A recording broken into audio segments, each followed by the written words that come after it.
Hi, Bailey. My name is Carissa. I'm a history teacher and also a teacher of the deaf. And I was listening to your holiday video about all the different things. And I wanted to talk a little bit about the Christmas Truce of 1914. So World War One wasn't so much a conflict of ideas like World War Two was, where, you had fascism on one side between, Germany and Italy and the like. And then you had the rest of the world who didn't really want to be involved, but sort of felt that they were obligated to be. Um, and yes, it's all about money. It always is. There was a lot more people signed up to join World War Two. No one really signed up to fight in World War One. World War One was awful. It was dirty. It was disgusting. All wars are, but this one was the start of industrialized warfare, and it decimated people. It absolutely destroyed them. So most of those kids fighting in the trenches had been drafted. One of the most famous pieces of work from that period is All Quiet on the Western Front. If you want to read the book, read the book. If not, watch the movie. But it is a book I've used with my students where we will read passages out of it.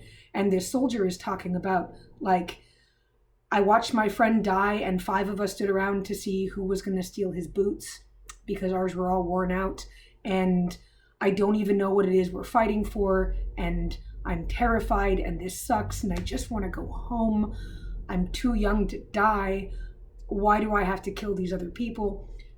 And the thing is, the book is written by a young German soldier, which none of my students assume when we start that book, because it's first person narrative. It's all so I woke up this morning and I found out I had to join the army and I'm really scared and I don't really know what we're fighting about, but I'm going to go out there and they've given me a gun.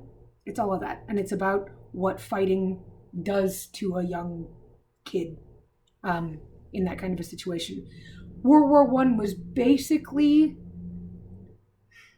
a bunch of grandkids fighting over who grandma liked more. The Kaiser had a bad arm, and his mother was worried he wasn't going to grow up to be anything, which doesn't make a lot of sense because he was still the leader of Germany. And then he has cousins in Russia and England, and it was a big family feud. It's like what happens when you play Monopoly, or Risk, but with real people. It wasn't great. So there's that. Also, since they didn't actually have any reason to be fighting each other, if no one was paying a lot of attention, there isn't a reason that they couldn't do things like that. So the one of the things that's super interesting is you can still be in those countries and find things that happened during the war. There's still mines out there. There's still, shells that exist.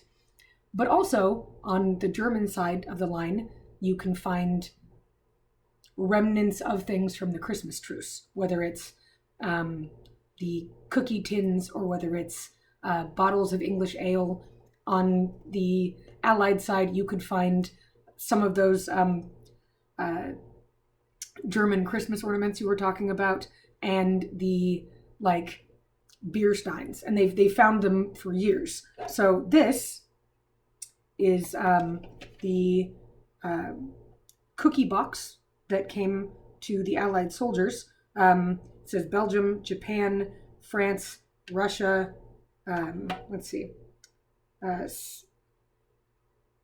Serbia and Montenegro, and then it's from Britannia, but it came with cookies. And if you look right at the bottom, it says Christmas 1914.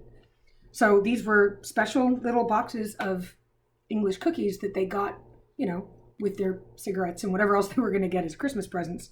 And they found it in a German trench after the war. So they really did go out and play soccer. And they really did decide that, this couldn't be that big, right? They were just going to, do this thing and then they were going to get home. And the idea that they weren't going to get home until Christmas was mortifying. And then it went on for 3.5 more years. Oddly enough, the flu actually ended up killing more people than the war did, but that's a whole different thing. So I wanted to let you know that it did actually happen, and it made everybody in power so angry that I don't think it's actually so much propaganda as what happens when you stop looking at teenagers that you're making shoot each other. Thank you. Your videos are wonderful. They keep me busy on my drives. I absolutely adore them.